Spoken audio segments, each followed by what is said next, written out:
बोलो श्री बाबा अमरनाथ की जय। ओम त्र्यंबकम यजामहे सुगंधिं पुष्टिवर्धनम् उर्वारुकमिव बन्धनात् मृत्योर्मुक्षीयमामृतात्। ओम श्री बाबा अमरनाथाय नमो नमः। बाबा अमरनाथाय नमो नमः। सबसे पहले जो है आपके चैनल का बाबा अमरनाथ जी में हार्दिक स्वागत है। मैं बाबा अमरनाथ जी से यही प्रार्थना करता हूँ कि जो आपका चैनल है वो बहुत उन्नति करे और बढ़ोतरी करे।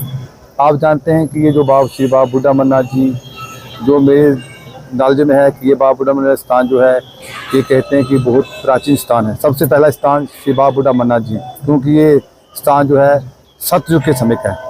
हमारे जो सनातन में 4 युग आते हैं, सतयुग, त्रेता, द्वापर और कलयुग।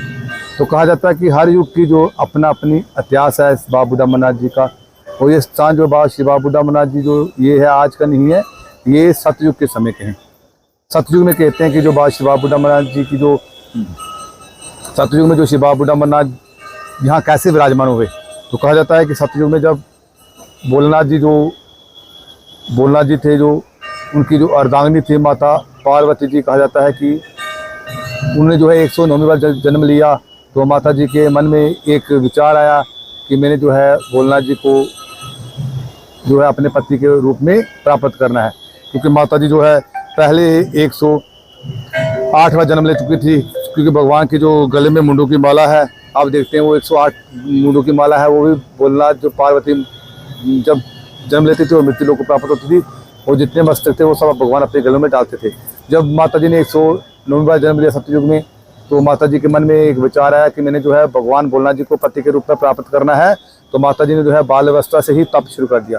तप करते करते माता जी जो है जवान हो गई। जवान होने के बाद जब माता जी का तप जो है बहुत कठोर हो गया, माता जी ने जो है अंजल त्याग दिया। इतना कठोर तप देख के जो है भोलेनाथ जी प्रसन्न हो गए, क्योंकि भगवान जी जो है तप से, श्रद्धा और प्रेम से प्रसन्न होते हैं। तो प्रसन्न हुए। प्रसन्न होने के बाद उन्होंने कहा कि आप वर मांगिए। तो माता जी ने वर मांगा कि आप जो हमें को अपनी अर्धांगिनी के रूप में स्वीकार करें। तो कहा जाता है कि जब ये वर देख के जो भोलेनाथ जी अंतर्ध्यान हो गया। अंतर्ध्यान होने के बाद कुछ समय के बाद जो है माता पार्वती और भोलेनाथ जी का विवाह हो गया। विवाह होने के बाद जो है माता जी का जो ससुराल है वो कैलाश पर्वत पर है। भोलेनाथ और माता पार्वती जी कैलाश पर्वत चले गए। कैलाश पर्वत जाने पर जो है जाने के बाद कुछ समय बीता, तो माता जी के मन में एक विचार आया कि मैं तो अमर नहीं हूँ और भोलेनाथ जी अमर हैं। तो उन्होंने एक विचार किया कि मैं जो भोलेनाथ जी से अमर कथा सुन के मैंने अमर होना है। तो उन्होंने भोलेनाथ जी से प्रार्थना की, आप मेरे को जो है अमर कथा सुनाएं।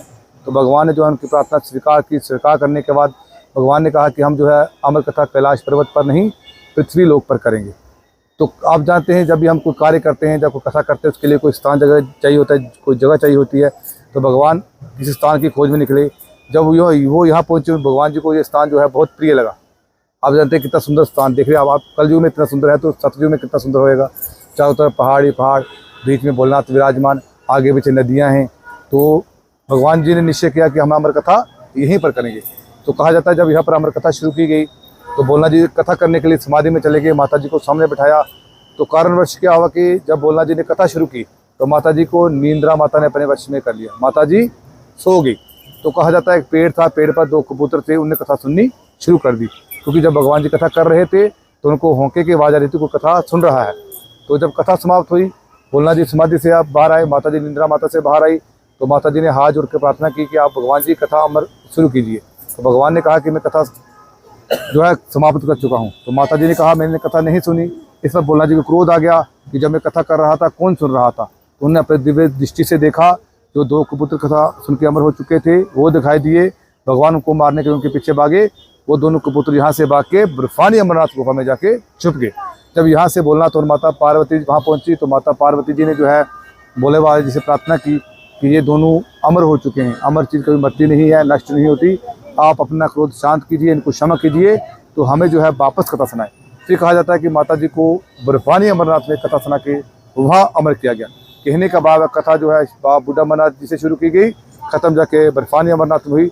आप जब मंदिर के अंदर प्रवेश करेंगे, प्रवेश में आपको सामने एक छोटा सा मंदिर दिखाई देगा, एक पालकी टाइप गर्भगृह।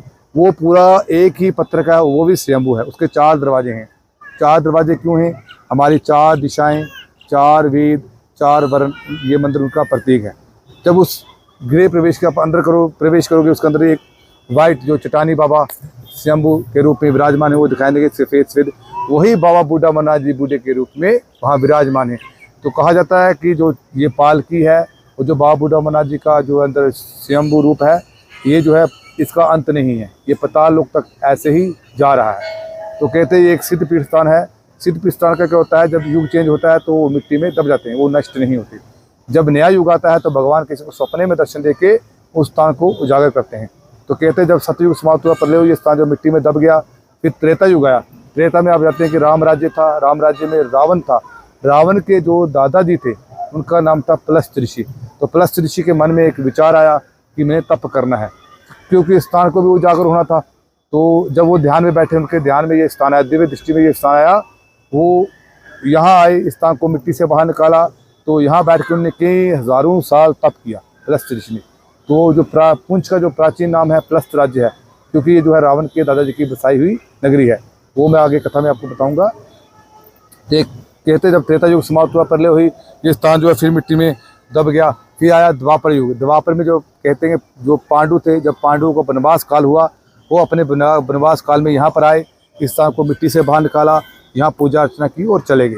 कहते जब द्वापर समाप्त हुआ, प्रलय हुई, तो ये जो भी कल युग चल रहा है, तो कहते हैं कल युग आज से 2500 साल पहले की कथा है। क्योंकि आज 1947 से पहले पुंछ एक राज्य था और इस राज्य का नाम था पलस्त राज्य। ये जो है रावण के दादाजी की बसाई हुई नगरी थी।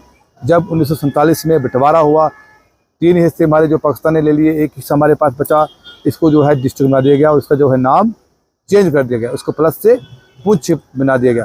तो कहते हैं आज से 2500 साल पहले जो पलस्त राज्य की महारानी चंद्रिका थी, इस राज्य का जो यहाँ से गांव पड़ता 10 किलोमीटर दूर लोरन, वो इसकी राजधानी थी, इसका कैपिटल था, उसका नाम था लवरकोट। तो कहते हैं कि महारानी, क्योंकि इस स्थान जो मिट्टी में दबा हुआ था, तो महारानी क्या कहती थी, हर वर्ष जो है लवरकोट से, जो आज जो है लोरन के नाम से प्रसिद्ध है, वो उस समय लवरकोट के नाम से प्रसिद्ध था। तो वहाँ से क्या करती थी, अपनी पालकी में बैठ के सैनिकों के साथ जो है बर्फानी अमरनाथ जी की यात्रा करती थी सावन के महीने में। तो कहते एक वर्ष जो है क्या हुआ कि सावन के महीने में जो है मौसम खराब हो गया, बर्फबारी पड़ गई, रास्ते बंद हो गए, तो महारानी वहाँ दर्शन के लिए नहीं जा पाई। तो महारानी जो थी महादेव की बहुत बड़ी उपासक थी, उसे भोलेनाथ जी से बहुत प्रेम था। तो रानी ने सोचा मुझसे कोई गलती हो गई है, जब मुझसे कोई त्रुटि रह गई है, भगवान ने जो इस साल मेरे को दर्शन के लिए नहीं बुलाया। तो रानी को जो है भोलेनाथ पे बहुत विश्वास था। उसने क्या किया, हठ योग क्या किया, अन्न जल सब त्याग दिया कि मेरे को भगवान के दर्शन नहीं हुए, मैं अन्न जल कुछ ग्रहण नहीं करूँगा। तो कहते हैं जो आदमी कुछ समय तक अन्न जल ग्रहण नहीं करता, उस आदमी का शरीर जो है कमज़ोर हो जाता है, वीकनेस पड़ जाती है। तो रानी की ऐसी स्थिति होगी, रानी का चलना बैठना जो है बहुत मुश्किल हो गया, रानी का शरीर जो है कमज़ोर हो गया। तो कुछ समय बीतने के बाद जो है रानी को स्वप्न आया। स्वप्न में महादेव एक बूढ़े महात्मा का रूप धारण किए हुए रानी को दर्शन देते हैं और रानी से बात करते हैं कि आपको क्या परेशानी है, आप अन्न जल क्यों नहीं ग्रहण कर रही। तो रानी जो है सारी कथा बताती है। तो महात्मा जी कहते हैं आपको कहीं जाने की ज़रूरत नहीं है, आपको आपके ही राज्य में दर्शन होंगे। इस पर रानी का स्वप्न टूटता है। तो सुबह होती है तो रानी सोचती है ऐसे भी स्वप्न आया होगा। सुबह वही भोले बाबा उसी बूढ़े महात्मा के रूप में जो है रानी के महल में प्रकट हो जाते हैं। प्रकट होने के बाद जो है भिक्षा के लिए आवाज़ लगाते हैं। जब भिक्षा के लिए आवाज़ लगाते हैं तो रानी की तरफ से भिक्षा लेकर आती हैं। तो महात्मा जी मना कर देते हैं कि मैं भिक्षा लूँगा तो रानी के हाथ से लूँगा, किसी और के हाथ से नहीं लूँगा। जो दासियाँ होती हैं वो झगड़ा शुरू देती हैं कि रानी बीमार है, चल नहीं सकती, बैठ नहीं सकती, आपको भिक्षा कैसे देगी। तो महात्मा जी कहते हैं अब जाकर रानी को मैं संदेश दीजिए। एक दासी जो उनकी बात स्वीकार करती है। स्वीकार करने के बाद जब वो कमरे के अंदर प्रवेश करती है, एंटर करती है, एंटर करने के बाद जब वो रानी को संदेश देती है, उस संदेश में इतनी शक्ति होती है, इतनी पावर होती है, क्योंकि वो साक्षात भोलेनाथ जी जो बूढ़े महात्मा के रूप में होते हैं, वो भोलेनाथ जी थे। वो जब रानी को संदेश मिलता है तो रानी के शरीर में जो है जान आती है, उठती है, चलना छोड़ देती है। बारह के देखते वही महात्मा जी जो स्वप्न में थे, प्रणाम करती है। प्रणाम करने के बाद महात्मा जी से प्रार्थना करती है कि आप हमको स्थान बताइए। फिर वहाँ 10 किलोमीटर दूर जो है रानी की पालकी तैयार की जाती है। पालकी में महारानी को बैठाया जाता है, सैनिकों को साथ लिया जाता है, महात्मा जी को साथ लिया जाता है। वहाँ से कीर्तन भजन करते करते यहाँ पहुँचते हैं स्थान पर। जब इस स्थान पर पहुँचते हैं तो ये स्थान जो आप देख रहे हैं ये मिट्टी में दबा होता है। जो महात्मा जी होते हैं वो अपने त्रिशूल से स्थान को मारक करते हैं। मारक करने के बाद स्थान की जो है खुदाई की जाती है। खुदाई करने के बाद जो अंदर आप पालकी देखेंगे पहले वो निकलती है। वो निकलने के बाद अंदर भगवान जी स्वयंभू बूढ़े के रूप में विराजमान हैं, वो निकलते हैं। वो निकलने के बाद सफाई की जाती है। सफाई करने के बाद जो महात्मा जी होते हैं वो रानी को अंदर ले जाते हैं और अपने हाथ से पूजा अभिषेक करवाते हैं। जब पूजा अभिषेक खत्म होता है तो रानी को वर देते हैं। क्या वर देते हैं महात्मा जी, जो भोला जी बूढ़े महात्मा के रूप में होते हैं, कि जो कोई बूढ़ा होगा, बीमार होगा, किसी कारणवश अपने जीवन काल में बर्फानी अमरनाथ जी के दर्शन नहीं कर पाएगा, वो बाबा बूढ़ा अमरनाथ जी के दर्शन करेगा, उसकी यात्रा पूर्ण मानी जाएगी। और जो बर्फानी अमरनाथ जी के दर्शन करने के बाद बाबा बूढ़ा अमरनाथ जी के दर्शन नहीं करेगा, उसकी यात्रा कभी पूर्ण नहीं मानी जाएगी। वो जो भोले बाबा बूढ़े महात्मा के रूप में होते हैं, जो अंदर भगवान आप देख रहे हैं स्वयं बूढ़े के रूप में हैं, वो जो बाबा बूढ़ा अमरनाथ जो बूढ़े के रूप में होते हैं, वो उसमें अंतर्ध्यान हो जाते हैं, उसमें गायब हो जाते हैं। तब रानी को ज्ञात होता है कि ये भोलेनाथ थे। तब रानी से प्रार्थना करती है कि हे प्रभु, आपने जो हमें को कलयुग में एक बूढ़े महात्मा के रूप में दर्शन दिया है, इसलिए कलयुग में जो आपका नाम बूढ़ा अमरनाथ जी होगा, इसलिए इनको बूढ़ा अमरनाथ जी कहा जाता है। तो श्री बाबा बूढ़ा अमरनाथ की जय। मंदिर के आप पीछे देखोगे एक नदी बह रही है, उस नदी का नाम है प्लस्त गंगा, क्योंकि वो रावण के दादाजी के नाम से है। मंदिर के सामने एक बोरी कुंड है, वो कहा जाता है कि वो जल जो है बर्फानी अमरनाथ जी से आता है, तो यहाँ से बाहर निकलता है। उस जल की सबसे बड़ी खूबी है कि वो कभी खराब नहीं होता। जैसे गंगा मैया का जल है वैसे ही वो जल रहेगा, उसे आप घर ले जाएं, 10 साल 20 साल रखें, वैसा ही रहेगा। तो मैं सबसे ये कहना चाहता हूँ कि आप यहाँ आए, बाबा बूढ़ा अमरनाथ जी के दर्शन कीजिए। ये जो मंदिर है बाबा बूढ़ा अमरनाथ जी, ये 12 महीने जो है खुला रहता है, क्योंकि यहाँ पर बर्फबारी भी होती है। बर्फबारी में भी ये मंदिर जो है खुला रहता है, कभी बंद नहीं होता। यहाँ पर जो है भंडारे की पूरी व्यवस्था की जाती है पूरे साल। जो ये हमारा भंडारा है, बाबा बूढ़ा अमरनाथ जी का भंडारा है, ये जो है 24 घंटे और 12 महीने चलता है। ये वो यहाँ पर रहने की पूरी व्यवस्था है, यहाँ पर जो पूरे रहने के लिए यात्रियों की व्यवस्था है। यहाँ कोई परेशानी नहीं, आप आइए। पूरा बॉर्डर के पास है बिल्कुल, यहाँ से बॉर्डर जो है 5-6 किलोमीटर दूर है, और यहाँ पर कोई ऐसी खतरा नहीं है। आप आइए, शांति है, पीसफुल है। आप आइए, बाबा बूढ़ा अमरनाथ जी के दर्शन कीजिए और अपनी मनोकामना को पूर्ण कीजिए।